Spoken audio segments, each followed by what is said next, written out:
Sup dudes, it's Snail. In the past we've looked at a number of massive settlement expansions, and when combined these expansions add a whopping 6,000 new workshop objects to build with. That is genuinely insane. And if you haven't seen those videos yet, check the description or you can click the thumbnails on the side. However, recently a commenter has brought up that most of the mods I've covered require multiple pieces of DLC, and not all of them are available for consoles. While normally I'd argue that anyone should have purchased the Game of the Year edition by now, or at least all the DLC. Far Harbor is actually really good, please play it. I kind of see why that might seem dismissive of me to say, and that's why I'm making this video. Today we're going to cover 5 settlement building mods with the criteria that they all need to work on every platform, and they only need the base game. If this video helped you find a cool mod, or you just like hearing me talk, hit the like button and subscribe if you haven't already, because it's free. Now without further ado, let's get on with it. The first mod we're going to look at is USO, that's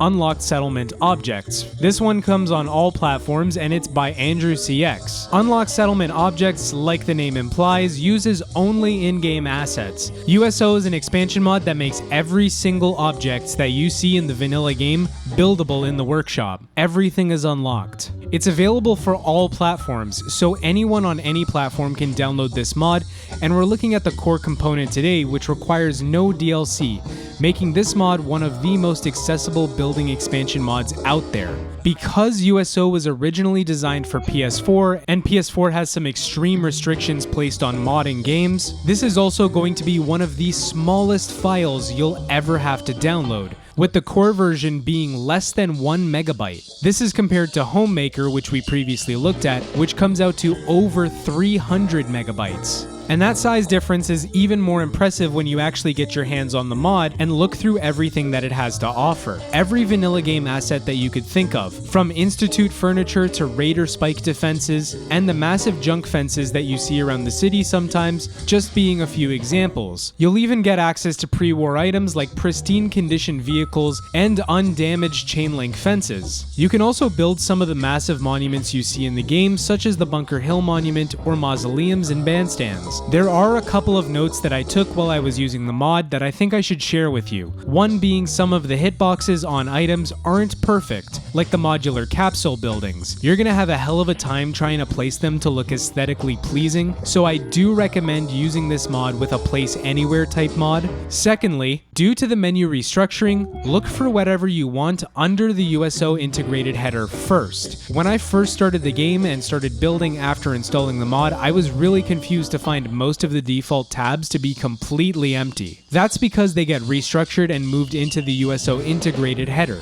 There's a good chance you won't find it if you're looking through the vanilla menus, but if that's the case, that just means it was likely moved underneath one of USO's menus. This mod is to consoles and base game what Homemaker is to everyone else. Its size and its compatibility make it probably the best choice in just about any mod list you can think of, especially on consoles, because that less than 1 megabyte file size is going to make it fit in a lot of already bloated lists. Other than that, have fun with all the new spaces you can create with USO.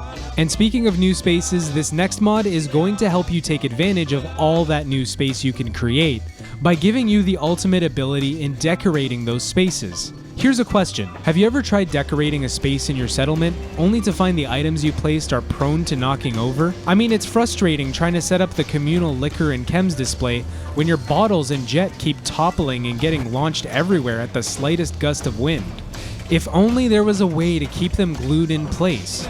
Well, OC Decorator is a mod that's going to let you do exactly that by giving you static object versions for your items. The best part about this mod is that it's available on all platforms, so no matter where you're playing it, you can use it. These items get placed with the workshop building mode, and they can't be knocked over or moved by grabbing. Instead, to move them, you'll need to use the workshop building mode like you would with any other settlement object. Now to decorate, you will have to have the base item that you want to place, either stored in your workshop or by feeding the item to the buildable OC Decorator vending machine. This is the immersion part that I was talking about, because you can't use something for decoration if you don't have that thing, and I think it's a really really nice touch for them to implement this. Now, if you don't feel like looting around, you can use something like the cheat terminal or console commands to just give yourself the item. However, I do think that it puts a little bit more importance on looting, especially if you've already looted so many times in Fallout 4 in the past. This is an excellent mod all in all that I'd say any builder should use if they're serious about making a plausible living space,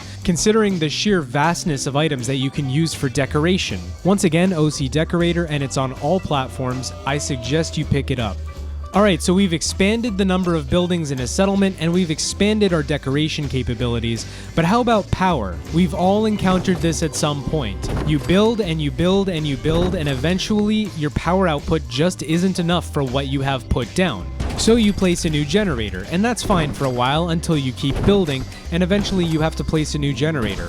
All of a sudden, you have like 5 or 6 dirty, gas-chugging generators all over the place. I mean, Greta Thunberg would f***ing hate it here. How dare you! Well, say less, because now we have solar panels. This simple mod is going to add a couple different solar panels to your settlements. It's also known as solar power on Xbox One, and while it's not available for PS4, there is a similar mod that's available. That link is down in the description. However, that mod requires DLC to work, so if you have the DLC you need and you're on PS4, you can give that a shot, but keep in mind that it is not the same mod we're discussing here today. Solar panels is a deceptive entry in this list. Although this may be a small mod that only adds a couple items to the workshop, that doesn't mean it's not impactful. I really do appreciate being able to swap out all the noise for something less intrusive. These solar panels are small, they're quiet, and most importantly, clean ways to power a settlement that don't involve placing bulky, dirty generators absolutely everywhere.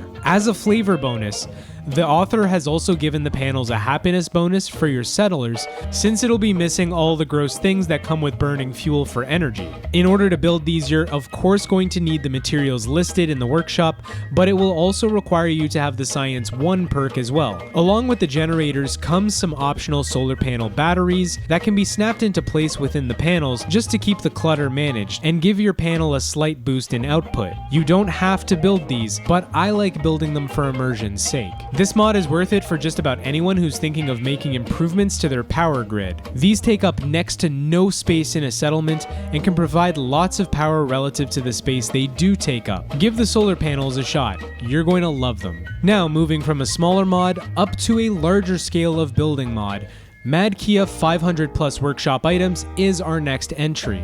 This mod is a game changer where interiors are concerned. Just like the name suggests, it's a collection of over 500 workshop furniture items of all different sorts. Any category of furniture you can think of, you get with this mod. This means no matter what kind of space you want to build, you can probably build it using Mad Kia. I know what you're thinking. 500 items is an intimidating number of objects, and you might not know what you'd like to do with all of them. But if that's the case, don't be scared.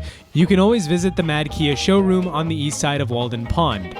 This mod adds the showroom, and the showroom is an excellent way to showcase what this mod has to offer. You've got chairs, tables, planters, beds, side tables, and so much more that this video would be way too long if I listed off every item. However, the best part about the showroom location is actually outside the showroom, since the exterior of the property is also a fully fledged settlement of its own, complete with a multi-level parking garage, an outdoor space for growing food, and the entire rooftop of the showroom for you to build on. And this mod accomplishes all of this on Xbox, PS4, and PC, and it's only 3.2 megabytes in size. So not only does it greatly expand the offerings for settlement building, but just like USO, it comfortably fits into any bloated mod list on any platform. Now we've got more buildings, we've got more decorations, we've got clean renewable energy, and we've got way more furniture than we know what to do with. All that's left is to talk about security. After all, no one likes it when their peaceful post-nuclear life is interrupted by raiders or synths. Just like no one likes having their information stolen and their privacy invaded by online threat actors. Now, while there isn't a mod for that in real life, thankfully NordVPN is there to help. I've partnered with NordVPN to bring you up to 70% off on a 2-year plan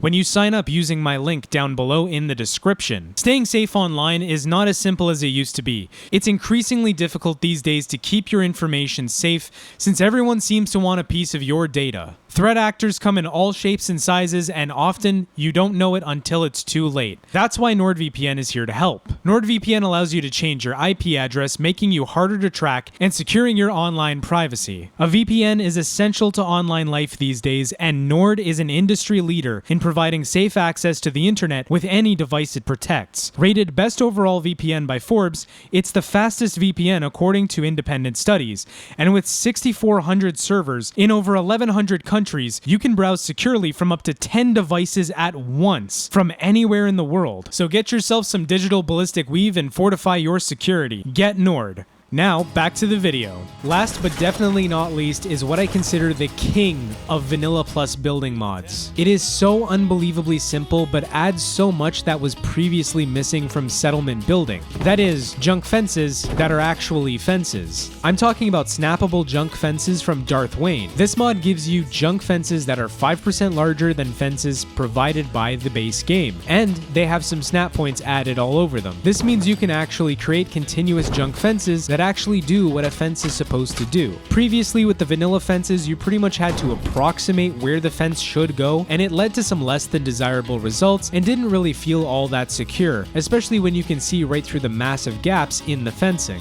That goes away completely with snappable fences. These are going to block incoming fire to your settlement and keep invaders out, while also fitting seamlessly into the base game. You'll never know, but this row of junk fences is actually a carefully constructed mix of base game fences, some USO fence assets, and snappable junk fences. Sadly, this mod is only available for Xbox and PC as far as I can tell. PS4 bros won't be able to take advantage of seamless fencing. In this case, you can probably use a Place Anywhere mod to simply overlap the vanilla fencing if you really want to use that fencing. And with that, that's the end of the list. 5 console-friendly building mods that only need the base game. This was a fun list to put together, since I got to look at some of what consoles have to work with, and I have to say I was rather impressed with the options. I think there was a bit of misconception that console modding is a joke in comparison to PC. I don't necessarily agree that it's that bad, and while PC is certainly much more accommodating and powerful by a wide margin, that doesn't mean there aren't some fantastic mods out there available for consoles already. However,